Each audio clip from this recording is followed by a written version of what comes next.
Oke, teman-teman, selama ini jarang banget gue ngadain live di Instagram, tapi kali ini gue merasa penting banget untuk bikin live Instagram karena gue pengen nunjukin sama teman-teman apa sih sebenarnya korelasi atau hubungan antara COVID-19 dengan kelainan pada kulit. Kalau misalnya di kulit kita ada ruam-ruam, ada merah-merah, bahkan cacar air, apakah itu menunjukkan bahwa kita positif COVID-19 atau itu merupakan gejala COVID-19. Nah, aku pengen ngebahas ini nanti bareng Dr. Stanley. Dia adalah dokter spesialis kulit dan kelamin. Kita akan ngebahas apa sebenarnya hubungan, korelasi antara kelainan pada kulit dan COVID-19. Oke, kita cek dulu apakah dia sudah ada atau belum ya.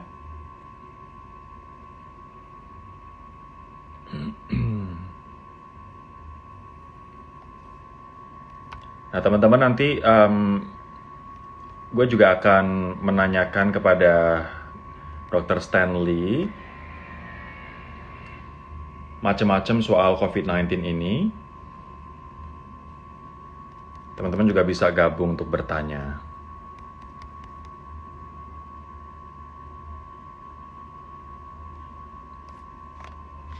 Oke.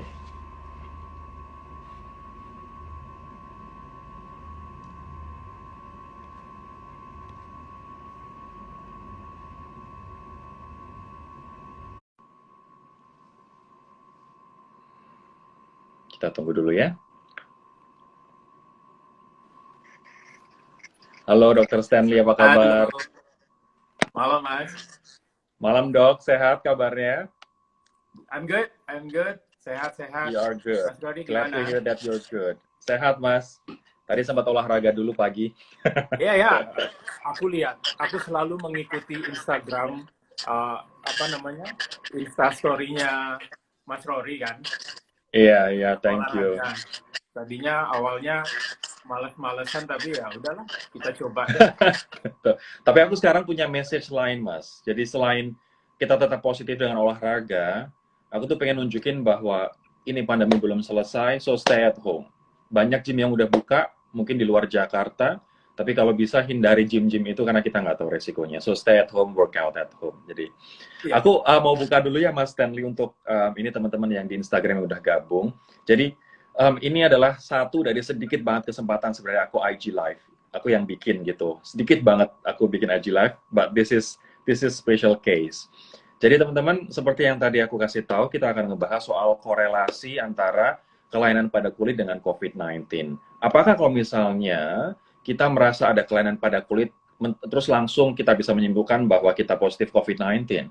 Apakah kasusnya linear kayak begitu? Atau apa sih sebenarnya yang dialami oleh pasien-pasien COVID-19 terhadap kulit mereka? Karena ini walaupun penyakit pernafasan menyerang paru dan saluran nafas, tapi ternyata beberapa penelitian juga menunjukkan adanya kelainan pada kulit si pasien ini. Nah, kita akan melihat korelasi ini. Ini agak serius di malam minggu, tapi aku jamin teman-teman akan dapetin manfaat yang gede banget karena ini jadi pengetahuan penting banget di saat pandemi COVID-19 ini. Nah, aku pengen cerita terlebih dahulu, Dr. Stanley Setiawan, SPKK. Dia menyelesaikan pendidikan spesialis kulit dan kelamin di FK Universitas Samratulangi Manado. 11 tahun berpraktek sebagai dermatovenerologist di Jakarta, staf pengajar dermatologi di FK UKI, dan special interestnya adalah leprosi dan kosmetik dermatologi. Berarti kompeten banget untuk membahas ini. Mas Stan, ini kamu pakai akun ID Derms. ID Apa Doctor. sih sebenarnya ID Derms itu sebelum kita ngebahas soal COVID-19 dan kelainan pada kulit, Mas? Oke. Eh, sebelum mulai, aku mau komen sedikit ya. Suaraku jelas Boleh, nggak, Mas boleh. Rory? Jelas, jelas, jelas banget. Oke, Silakan. paling enak tuh memang ngobrol sama jurnalis. Jadi saya belum terangkan semua sepertinya sudah langsung mau wah jadi semangat gitu pengen ngomong dari A sampai Z karena udah langsung on point. Jadi udah Oke. nggak berlelah-lelah lagi mau ngobrol.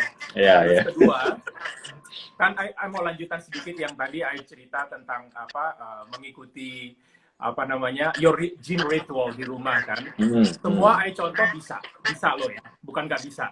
Tapi jangan tanya repetisinya ya. Pokoknya bisa Oh, dulu. iya, iya. Kecuali satu yang I belum bisa. Dan I nggak tahu tekniknya kenapa. Saya coba Hmm. back widow, you know, Black Widow, the ya. back widow. I don't know, it's just so hard. Mungkin nanti Mas Rory perlulah share sedikit lah. Kira-kira Boleh, tekniknya gimana? teknik-tekniknya ya. Since itu kan, you kan pakai kayak towel gitu aja untuk ininya kan, untuk dasarnya. Terus aku coba dan ternyata itu I found it so hard. Jadi mesti perlu jam terbang kayaknya ini. Oke, anyway, senang lah pokoknya terinspirasi lah dengan apa your IG story tentang ini.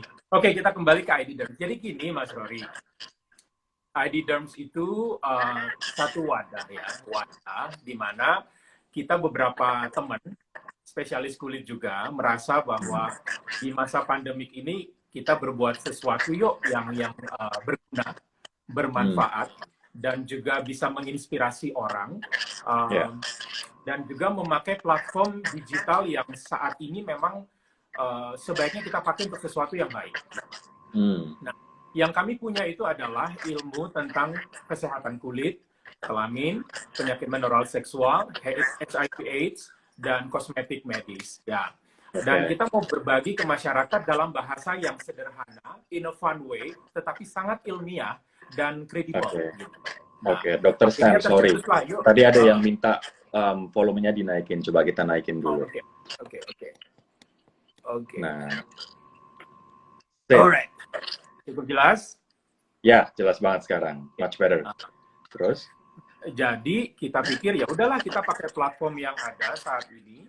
IG Live itu kan interaktif sekali ya Mas, kita bisa langsung ke masyarakat, dan rasanya kalau kita bisa menyentuh hati masyarakat, mengarahkan mereka ke hal yang benar, bertanggung jawab, dan rasanya itu noble thing to do dalam masa-masa seperti ini ya. Dan tercetuslah ID.Derms, itu kumpulan berbagai sejawat-sejawat saya seluruh Indonesia yang berkontribusi.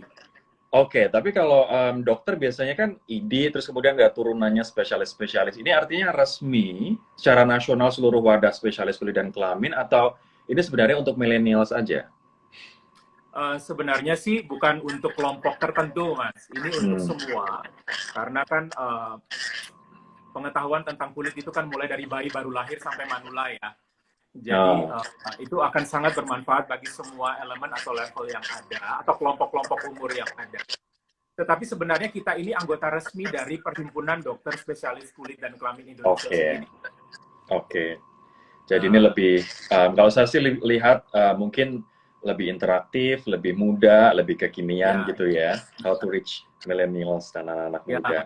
Mas, aku sempat prihatin dan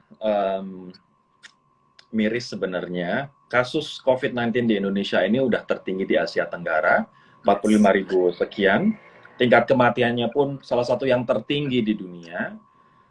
Tapi kita melihat dengan PSBB agak dilonggarkan, justru malah orang lebih cuek, euforia gitu. Situasi COVID-19 sendiri saat ini, Mas, selain jumlah kasus saat ini seburuk apa sebenarnya di Indonesia? Ya, semua ada parameternya ya, Mas Rory ya. Kalau kita lihat lonjakan kasus dalam sehari, kemarin kan kita baru ngobrol ya, tanggal 19 Juni itu kan masih 43.000.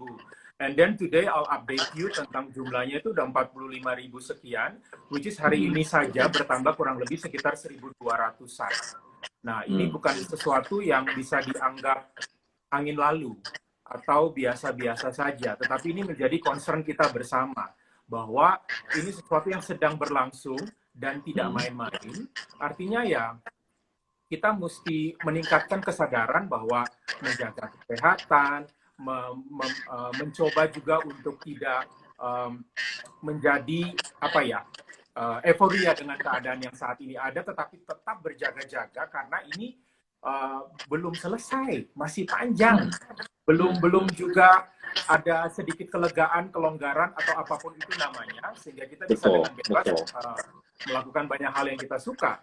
Protokol-protokol kesehatan, protokol-protokol bagaimana kita menjalani hidup saat-saat ini pun juga sudah disampaikan ke masyarakat. Intinya, mari tetap berwaspada. Mari menjadi mengambil bagian untuk bekerja sesuai dengan platform kita ya. Saya sebagai dokter, saya akan tetap melayani pasien-pasien saya tentunya dengan platform atau protokol-protokol yang baru. Jadi dalam beberapa hari terakhir penambahan kasus 1.000 lebih nih, tapi takutnya masyarakat kita melihatnya it's just numbers gitu, cuma angka yang nggak relevan pada saya gitu. Padahal dengan semakin banyaknya kasus COVID-19, semakin tinggi pula tingkat kematiannya, bukan berarti kemungkinan kita untuk terkena juga menjadi kecil gitu kan, Mas? Semua kita, baik yang saat ini memang sehat ataupun juga katakanlah kelompok umur tertentu, itu semua tidak imun terhadap ini, Mas. Semua bisa mempunyai kemungkinan untuk terkena. Jadi ya memang harus waspada gitu. Ini bukan sesuatu yang itu orang lain yang kena, saya enggak bisa kayak gitu. Kita mesti benar-benar menjaga dengan baik. Oke. Mungkin Mas Stanley bisa kasih sedikit penjelasan untuk mengingatkan kita lagi, Mas. Apa sih sebenarnya penyebab dari COVID-19 ini? Seperti apa penularannya? Dan begitu virus ini masuk ke dalam tubuh, apa yang terjadi di tubuh kita? Baik, terima kasih. Jadi gini, Mas Rory, banyaklah info yang sudah beredar di luar sana. Rasanya malam ini ada baiknya kita terus mengulang-ulang sehingga kita semua tahu betul apa yang menjadi penyebab daripada COVID-19 ini. Ya.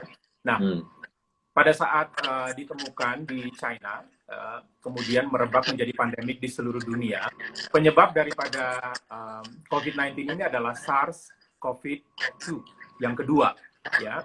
SARS-CoV-2. SARS itu sendiri kan kepanjangan dari Severe Acute Respiratory Syndrome, ya, coronavirus yang kedua, tipe yang kedua. Tipe yang kedua ini diangkat karena dia merupakan novel. Jadi virus yang baru, ya, bukan, ya masih dalam kelompok Coronaviridae yang juga menyebabkan SARS pada tahun sekitar 2000, kemudian MERS pada tahun 2014, tetapi ini novel, strain yang baru yang masih banyak dalam perkembangannya, itu belum diketahui gimana nanti kelanjutannya ini. Nah, makanya dikelompokkan dengan nama SARS-CoV-2. Oke. Nah, satu hal yang perlu diingat adalah tadi, negara ini baru, belum banyak orang yang melakukan penelitian secara konklusif, kita belum mengerti terlalu banyak soal penyakit ini, dan ini belum selesai, sehingga orang nggak bisa menganggap ini belum selesai dan kemudian kita nggak waspada lagi gitu kan, Mas? Nggak bisa. Kita harus tetap waspada. Karena yang namanya baru, Mas, berarti masih banyak perkembangan di depan yang belum kita ketahui. Karakter, sifat, virulensi, mutasinya. Kenapa virus ini dinamakan coronavirus tipe RNA? Ya, am I clear to you? Ya. Oke. Karena tipe virus RNA ini mutasinya tuh sangat cepat, Mas. Sehingga itu somehow mempersulit gimana nantinya untuk menentukan karakternya. Kemudian nanti urusannya ke depan dalam persiapan vaksinnya. Jadi bisa dikatakan masih panjang berbagai aspek yang kita perlu ketahui lebih dalam tentang coronavirus. Dan masih panjang jalan menuju vaksin. Masih panjang, Mas. Masih panjang. Belajar dari sebelumnya itu juga belum total final juga untuk yang sebelum-sebelumnya. Apalagi ini baru ya, breakout-nya baru. Mas, cara penularannya selama ini kita tahu melalui droplet gitu. Saya juga sempat membaca artikel bahwa penularan melalui benda, misalnya meja, pegangan pintu dan lain sebagainya, tidak se-contagious, tidak semenular apabila melalui droplet. Benar nggak, Mas? Betul. Transmisi yang paling direct, langsung bisa menimbulkan respon itu melalui droplet. Melalui droplet. Sementara yang tadi Mas Rory sampaikan ada di benda-benda tertentu, ya, gagang pintu, meja, atau yang lainnya, betul. Dengan waktu bertahan di situ bervariasi. Ada yang dari sekian jam sampai sekian jam. Tetapi bukan itu masalah pentingnya. Masalahnya adalah waktu tangan kita menyentuh itu, kemudian kita memegang muka kita. Jadi intinya itu tetap akan melalui traktus respiratorius kita atau saluran pernafasan. Makanya virulensi atau transmisi yang lebih secara langsung menyebabkan itu memang tetap lewat droplet. Oke. Dr. Stanley, ada satu teman saya yang dia positif COVID-19, bahkan dia menjadikan dirinya sebagai edukator, Mas Wahyu, Wahyu Wiwoho, dia juga presenter Metro TV, yang dia nggak punya gejala sama sekali. Dan bahkan dia tahu bahwa dia positif awalnya dari rapid test, kemudian reaktif, kemudian di PCR test dan ternyata positif begitu. Untung istri sama anak-anaknya negatif. Nah, dengan dia nggak punya gejala apapun, ya kan, kita mungkin jadi bertanya-tanya, ini kok orang tanpa gejala semakin banyak begitu. Kemudian kita bertanya, apa sih sebenarnya gejala COVID-19 itu? Kalau misalnya ada gejala, oke, kita bisa identifikasi. Tapi kalau misalnya nggak ada gejala, lantas bagaimana kita bisa tahu kita positif atau enggak? Oke. Ini menariknya coronavirus atau SARS-CoV-2. Dibandingkan sebelum-sebelumnya, ini novel coronavirus yang bisa bermanifestasi di badan seseorang tanpa gejala. Itu yang menyesalkan.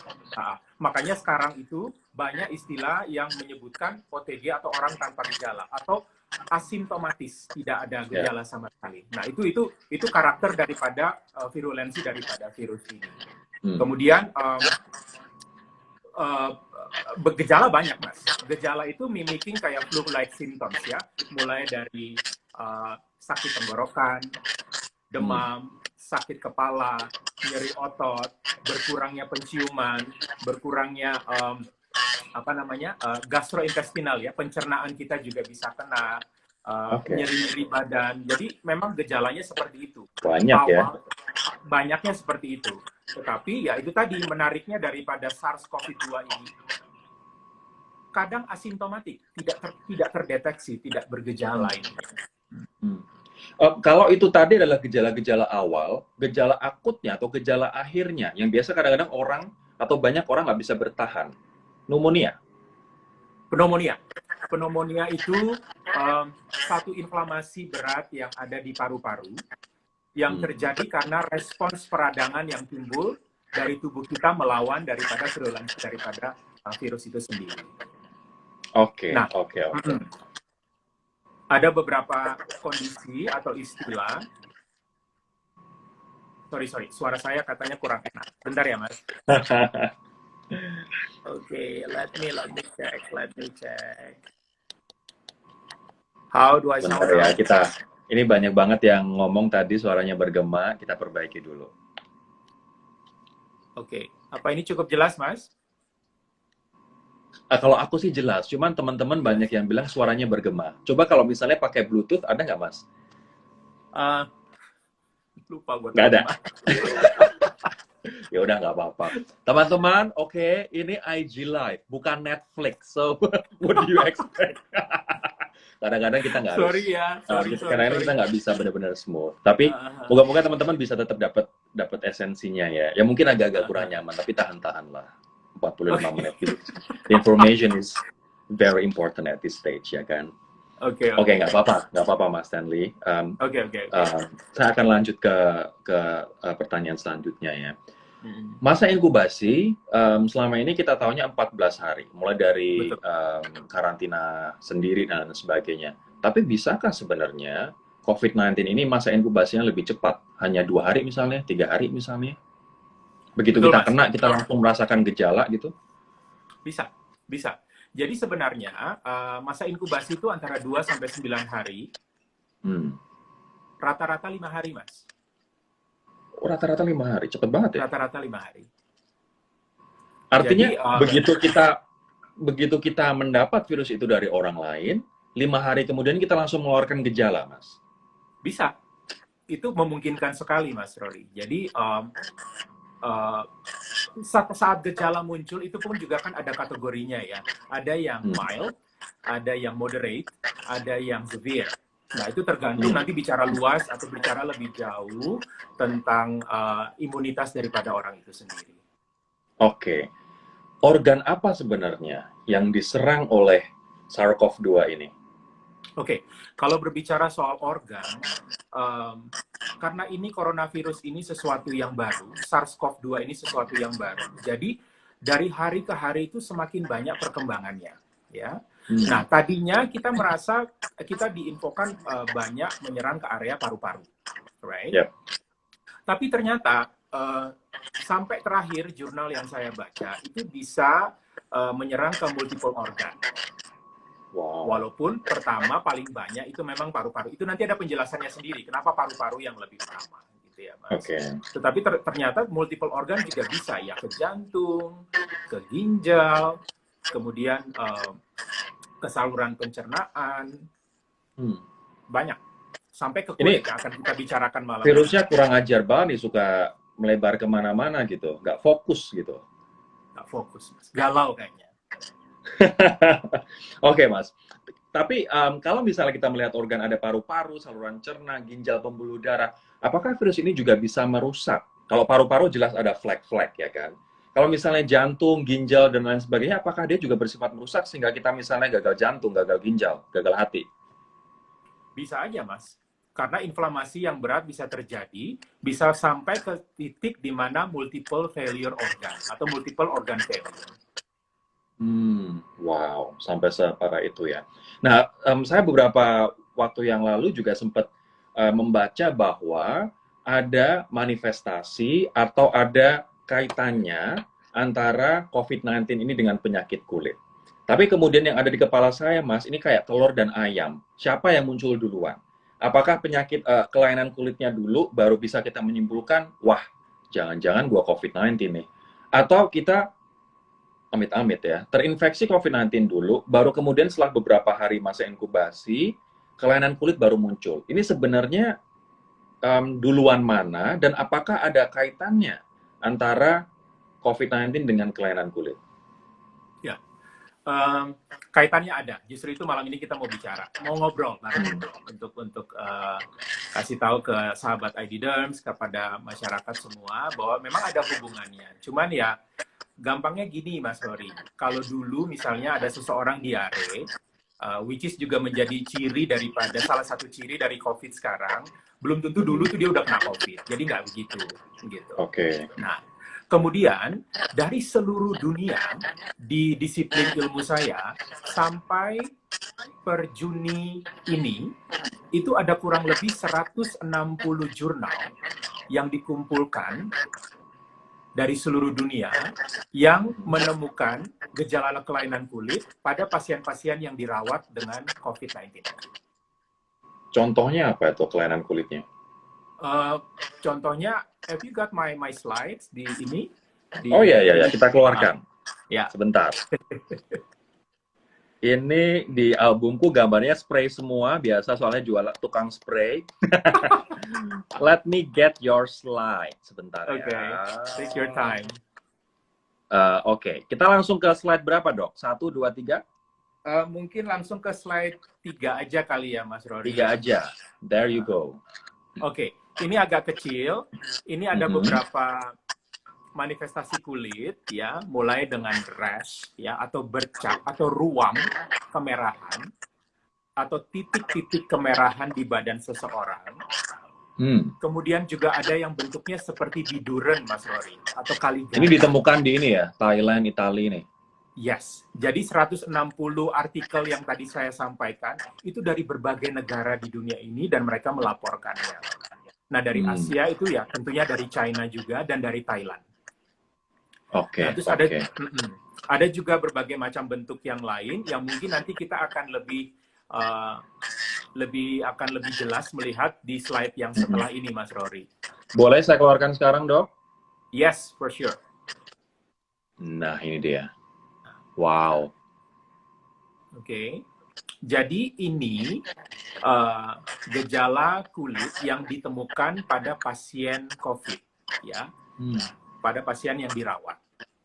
Pada saat perawatan, ternyata di badannya mereka itu juga timbul ruam-ruam atau titik-titik merah yang paling banyak itu terletak di trunk atau di badan. Ya. Penyebarannya itu mirip seperti orang kena campak gitu, Mas Rory. Oke. Saya baca artikel, ada 5 jenis yang berbeda, mulai dari kayak cacar air, kemudian kaki COVID yang di kaki ruam-ruam begitu, sampai kayak biduran ya kan Mas? Kayak merah-merah begini. Banyak juga jenisnya ya? Banyak. Manifestasinya banyak, Mas Rory. Nah, itu yang di badan dengan di tungkai itu hampir mirip seperti ruam, ya, titik-titik merah. Sementara yang digambar yang di bawahnya Mas Rory itu mimicking yang namanya chilblains atau dinamakan COVID-2. Oke. Ciri khasnya itu dia seperti bercak kemerahan sampai keunguan, kadang bisa datar atau juga meninggi dari permukaan kulit, tetapi di ujung-ujung jari kaki dan tangan. Seperti kayak ke orang kedinginan, Mas. Makanya chilblains. Nah, chilblains like ini sebenarnya itu sering timbul di musim dingin. Karena fenomena dari pembuluh darah kulit seseorang. Nah, ini menarik karena dia timbul di masa bukan musim dingin. Bisa dijadikan salah satu symptoms, wah ini juga terjadi di pasien-pasien COVID-19. Iya, Eropa, Amerika saat ini lagi musim panas gitu. Sementara Australia yang musim dingin. Australia sudah mulai turun kasusnya. Tapi menarik Mas, kalau misalnya kita lihat ruang-ruang seperti ini jadi kembali ke pertanyaan saya antara telur dan ayam. Mana duluan yang muncul, dan kalaupun muncul misalnya, ketika sudah terinfeksi berapa lama? Oke, jadi menurut laporan-laporan yang di setiap jurnal yang kita teliti atau kita coba gali, ternyata itu ada beberapa periode. Jadi ada sebagian kecil yang muncul sebelum gejala COVID timbul. Jadi kurang lebih 2 atau 3 hari sebelum gejala COVID yang pernafasannya timbul, itu sudah ada. Tapi itu sebagian kecil. Sementara yang sebagian besar itu muncul later on, setelah 10 hari dirawat atau dengan gejala COVID yang lainnya. Gitu, Mas. Tapi kok bisa menyerang kulit, Dok? Gimana ceritanya? Ini utamanya adalah menyerang organ pernafasan, walaupun karena virusnya kurang ajar, dia menjalar kemana-mana, tapi kenapa juga kulit? Itu gini, penjelasan ilmiahnya itu mungkin agak sedikit berat untuk dimengerti. Nah, saya nggak kuat menahan beban itu, Mas. Beban hidup udah berat. Izinkan saya juga untuk coba menerangkannya dengan bahasa yang sederhana, sehingga kita bisa sama-sama mengerti ya, Mas ya. Silakan. Jadi katakanlah SARS-CoV-2 itu seperti kunci ya, Mas ya. Kunci gitu ya, yang harus dimasukin ke anak kunci, lubang kunci gitu ya, untuk membuka pintu. Nah, waktu dia masuk ke dalam tubuh kita, dia itu seperti kunci yang harus dimasukin ke lubang kunci untuk dibuka, baru dia masuk ke dalam tubuh. Nah, yang menjadi anak kunci itu kita kenal dengan nama protein-protein di dalam tubuh kita. Protein pertama itu namanya ACE2 ya, angiotensin converting enzyme 2, dan TMP-RSS ya, itu sejenis protein lah Mas ya, yang menangkap virus tersebut. Nah, waktu kunci sudah masuk di dalam anak kunci yang itu protein, ya kebuka kan pintunya, jadi dia masuk dan menginfeksi. Nggak cuma menginfeksi, dia juga memperbanyak diri atau mereplikasi diri lebih banyak di dalamnya. Nah, di dalam tubuh kita ini banyak protein, Mas. Protein atau reseptor. Tetapi kenapa yang ini yang saya angkat? Karena protein-protein ini khas bersinggungan secara langsung dengan SARS-CoV-2 dibanding dengan protein-protein lain. Makanya dia khas. Kedua, karena ternyata protein-protein ini itu dia vulnerable, gampang terjadi kerusakan pada saat berikatan dengan virus SARS-CoV-2 ini. Oke. Ketiga, ternyata protein-protein ini itu paling banyak terdapat di epitel organ di dalam tubuh kita, dan ternyata paling banyak terdapat di paru-paru, Mas. Makanya yang paling berat diserang adalah paru-paru karena ibaratnya itu cocok gitu. Betul. Nah, selain paru-paru, protein atau reseptor-reseptor ini juga terdapat di jantung, terdapat di ginjal, terdapat di pencernaan, makanya juga pasien-pasien juga kadang-kadang ada diare, gitu ya. Dan juga ini ditemukan ternyata di kulit, Mas Roy. Oh, pantes. Itu menjelaskan kenapa akhirnya ada manifestasi dari kelainan-kelainan kulit pada pasien COVID-19. Oke. Kalau tadi Mas menyampaikan sebagian kecil muncul 2-3 hari menjelang muncul gejala ya, Mas? Ya. Tapi ini baru sebagian kecil. Artinya ada orang yang dia positif COVID-19 tapi tanpa kelainan kulit seperti ini? Betul, betul.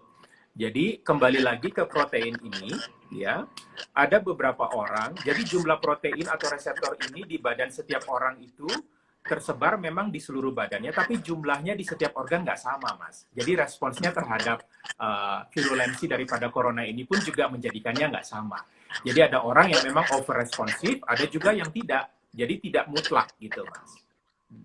Apakah artinya mereka yang positif COVID belum tentu dapat mendapatkan kelainan kulit ini, dan mereka yang punya tanda-tanda kelainan kulit belum tentu COVID-19? This is what I like when I talk to journalists, ya. Langsung ngerti. Itu betul banget. Jadi belum tentu seseorang dengan kelainan kulit itu langsung kita automatically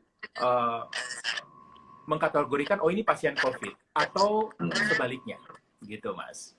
Ternyata tentu harus banyak hal-hal yang dikonsider, ya, pemeriksaan, baik lab, kemudian juga ada radiografi yang harus diperiksa, PCR, kemudian macam-macam, Mas. Jadi banyak protokol. Jadi tidak semudah itu kita dengan gampangnya, oh ada kelainan kulit, kayaknya lu COVID deh, gitu. Atau misalnya, oh lu COVID ya, sebentar lagi keluar nih penyakit kulit nih. Nggak gitu juga, Mas. Jadi jangan sampai salah kaprah. Oke. Nah, sekarang kasus asimptomatik, orang tanpa gejala itu semakin banyak, Mas. Misalnya ada teman-teman yang asimptomatik tapi tiba-tiba ada kelainan kulit. FYI, Mas Stanley, di kantor saya itu sudah ada 5 orang yang tiba-tiba ada kayak apa sih serangga yang apa itu tomcat ya, tiba-tiba bikin panjang gitu, tapi serangganya ada di situ, tersangkanya ada. Nah, kalau misalnya OTG semakin banyak tapi kemudian tiba-tiba banyak orang mengalami kelainan kulit, apa yang harus dilakukan, dan itu pertanda apa? Ya, pertandanya itu ya pasti ada kelainan di kulitnya, ya. Tapi apakah itu pure memang kelainan kulit karena sesuatu yang sifatnya infeksi atau non-infeksi, alergi atau non-alergi, perlu mendapatkan pendapat dari ahli, ya kan? Untuk itu. Nah, sementara kalau misalnya pasien yang tadi atau orang yang tadi tanpa gejala tapi ada gejala kulit tiba-tiba, ya sebaiknya memang kita periksa sesuai dengan protokol yang berlaku, ya, Mas, untuk mengetahui apakah ini bagian dari COVID atau tidak, gitu. Artinya kita tetap harus menemui dokter, ke klinik. Betul. Atau sekarang kan ada telemedik tuh, kita foto, kita tanya ke mana-mana, ke dokter atau mungkin ke aplikasi itu, apakah bisa, Mas, kayak begitu? Ya, betul. I'm glad that you mention it, karena memang sekarang itu nanti di part yang dimana new normal yang akan kita bicarakan juga, telemedicine atau dalam disiplin ilmu saya itu dikenal dengan nama teledermatologi. Itu tuh membantu pasien-pasien untuk tetap terlayani kebutuhan kesehatan mereka tanpa harus datang ke klinik atau ke rumah sakit. Oke, oke. Mas Stanley, nah kalau misalnya tadi udah ada kesimpulan, jangan panik kalau misalnya ada kelainan pada kulit karena belum tentu itu COVID, ya kan? Dan tidak semua pasien COVID punya kelainan kulit seperti ini. Sekarang saya pengen tahu, ketika misalnya saat ini kita sudah mulai masuk ke masa the so-called masa transisi, cuman kita punya kekhawatiran banyak orang yang bahasa Jawanya dablek, Mas, keras kepala. New normal ini harusnya kita masing-masing orang itu harusnya gimana? Ngapain? Dari pemahaman saya, setiap orang tuh harus bertanggung jawab paling tidak untuk dirinya sendiri. Bertanggung jawab dalam hal apa? Bertanggung jawab dalam berusaha untuk merubah pola berpikir. Ya. Karena ini kan adaptasi dari cara berpikir terhadap sesuatu yang saat ini sedang terjadi, yaitu COVID-19 ini, gitu ya. Nah, upayakan mengikuti pola perubahan ini dan adaptasi sebaik mungkin dengan perubahan-perubahan yang ada. Nggak bisa kita juga cuek, satu, atau ya cuek tidak peduli, atau merasa menyepelekan kondisi yang saat ini ada. Caranya gimana? Ya tentu sudah banyak ya kita berbicara ya. Tiga hal penting itu adalah keep distance. Tetap keep distance. Ya. You can go back sih Mas kalau memang ini bisa ditutup. Tetap keep distance. Pakai masker. The problem is aku nggak tahu ini go back-nya gimana. It's okay. Lanjut aja. Stay distance, keep distance from others, terus? Oke. Wear your mask, pakai masker. Kemudian yang ketiga, cuci tangan. Udah, itu sangat mudah untuk semua orang lakukan. Semua kelompok usia sudah bisa melakukan itu, tapi itu perlu dibiasakan dan terus diingatkan kembali. Nah, sementara kalau misalnya dia berlanjut, ada gejala atau ingin memeriksa, itu kan sudah punya porsinya masing-masing yang di luar kemampuan mereka ya, dan itu bisa dibantu oleh sarana medis yang ada. Hal-hal simple kayak jaga jarak, kayak cuci tangan, kayak pakai masker begitu. Apa sih manfaatnya? Karena masih banyak orang yang dengan seenak sendirinya tidak pakai masker, karena dia menganggap masker kan nggak bisa melindungi. Dan dulu kayaknya ada sempat narasi yang saya nggak tahu, narasi yang salah di WHO, narasi yang salah di pemerintah kita yang mengatakan bahwa masker hanya untuk orang sakit. Sehingga itu yang terngiang-ngiang di masyarakat, masker hanya untuk orang sakit. Ketika masker sangat disarankan untuk dipakai, banyak orang yang tidak melakukannya, Mas. Kenapa menjadi penting pakai masker, cuci tangan, jaga jarak? Kalau mau dibilang penting, mungkin saya bisa menempatkan itu sangat penting ya Mas Rory ya. Jadi bukan cuma sekedar penting saja ya. Pakai masker itu tidak hanya untuk orang sakit, tetapi kita semua harus pakai masker. Dengan demikian, kita berperan aktif di dalam mencegah penyebaran dan juga kita tidak terkena dari orang lain. Itu pertama. Nah, kedua, cuci tangan sesering mungkin. Kita tahu bahwa deterjen atau hand sanitizer itu merusak lipid layer ya, lapisan lemak daripada SARS-CoV-2. Dan itu sangat efektif. Yet sangat sederhana tapi sangat efektif. Itu yang mesti dibangun. Nggak boleh jorok-jorok, Mas. Jadi memang mesti cuci tangan gitu. Karena kita nggak pernah tahu, kadang kita pegang mobil, kita pegang pagar, kita pegang siapa aja gitu ya. Bukan siapa aja, sorry. Pegang benda-benda tertentu gitu. Pegang siapa aja. I didn't mean it. Gitu. Oke. Iya, gitu. Asal jangan pegang-pegang sembarangan ya Mas, nggak boleh. Iya, dan keep distance, karena kan itu 6 feet ya Mas, penularannya. Dengan ngomong. Bahkan even ketika kita berbicara pun, kalau misalnya ada orang positif berbicara pun, berbicara mengeluarkan droplet kan, dan ini bisa aja terhirup ya. Ya, dan itu 6 feet atau 2 meter. Itu bicara normal loh ya Mas. Nah, ternyata di beberapa jurnal itu dikatakan itu bisa 3-5 meter waktu kita batuk tanpa ditutup, atau kita bersin tanpa kita tutup.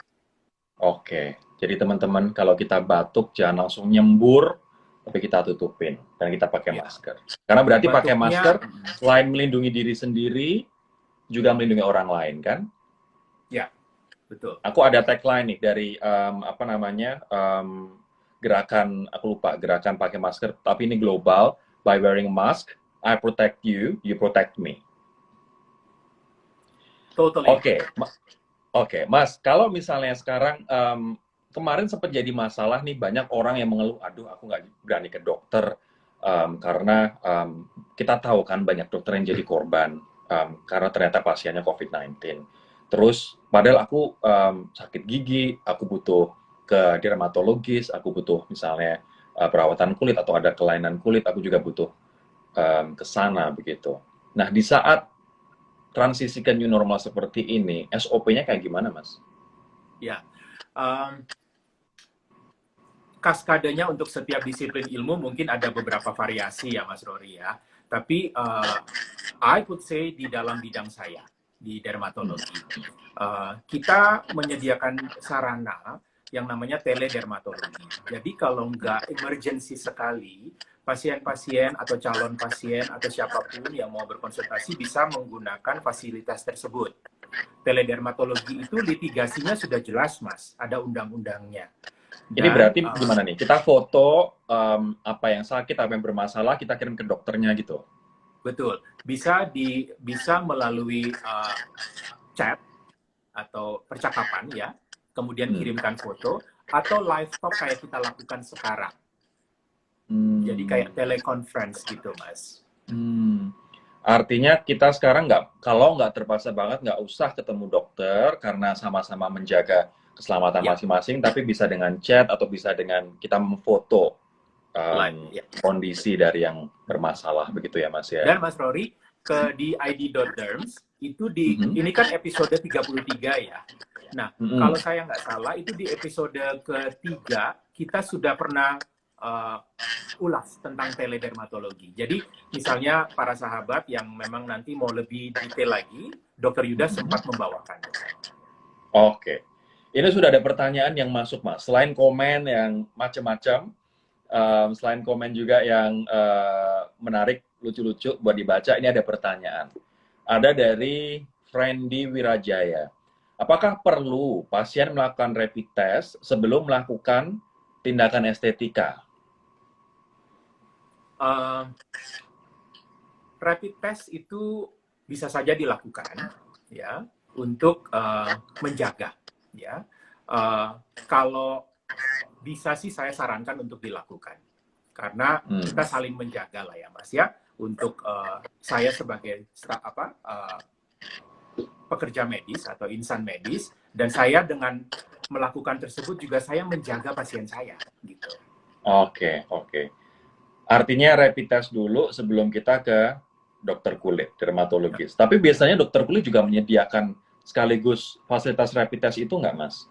Kami menyediakan di setiap center-center ya. Mungkin memang belum merata di mana-mana, tetapi rasanya itu bukan suatu tools yang susah ditemukan lagi saat ini. Jadi marilah kita meningkatkan kesadaran walaupun tanpa harus ini ya, kenapa enggak kita bisa lakukan kalau itu. Oke. Ada pertanyaan, Mas, kalau misalnya toh kita dari Fikri, gimana berobat langsung ke dokter kulit tanpa khawatir kita nggak kena COVID-19? Ini mungkin pertanyaannya juga hampir sama.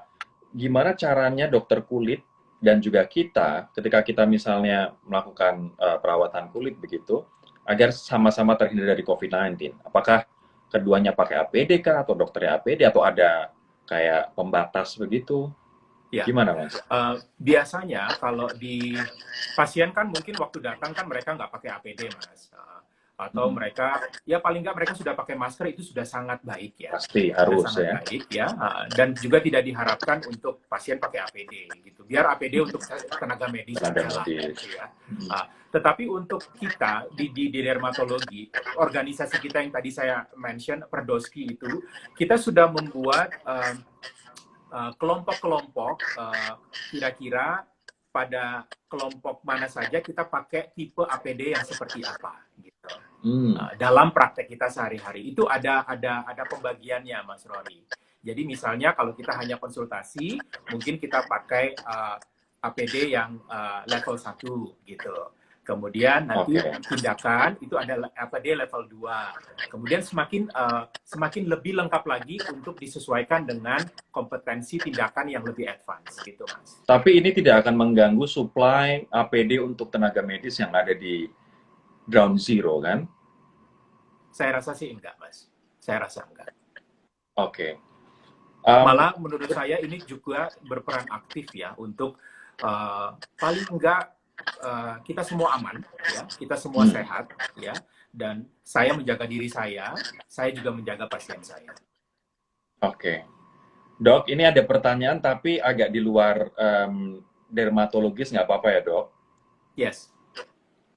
Kalau misalnya kita berada di tempat umum, kemarin kita, kalau misalnya teman-teman browsing, ada 18 tempat ini yang ada tenaga medis dari Michigan di Amerika Serikat yang memberikan peringkat mana yang paling aman, mana yang tidak aman. Gym salah satu nggak aman, tempat ibadah salah satu nggak aman. Dan yang paling aman surprisingly adalah happily aku menerimanya itu adalah lapangan tenis gitu. Because I love tennis. Lapangan tenis paling aman, jogging level 3 atau 4, yang paling nggak aman adalah bar. Bioskop, gym itu di level 8, artinya nggak aman banget gitu kan. Nah, kalau misalnya kita ada di tempat umum nih, GBK, kita ada di stadion, kita ada di kolam renang, aman sebenarnya nggak sih untuk kita nggak pakai masker dan tetap melakukan olahraga? Kan outdoor gitu.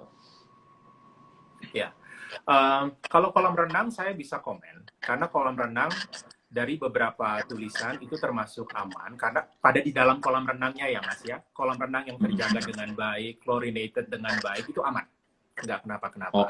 Tetapi tetap kita mesti ingat root daripada cara penularannya, which is droplet. Ya, dimanapun itu, skala tingkat keamanan dari satu tempat ke tempat lain itu bisa saja dikelompokkan berdasarkan A, B, C, dan D. Tetapi bagi saya, seorang dokter, yang saya sampaikan ke pasien-pasien saya, udah ingat, rootnya tuh gimana?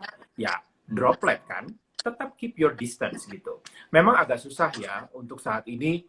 Kalau kemarin saya lihat ulasan di GBK banyak sekali orang gitu ya, saya nggak bisa berkomentar banyak, tapi ya cukup membuat apa ya deg-degan gitu melihat scene seperti itu ya.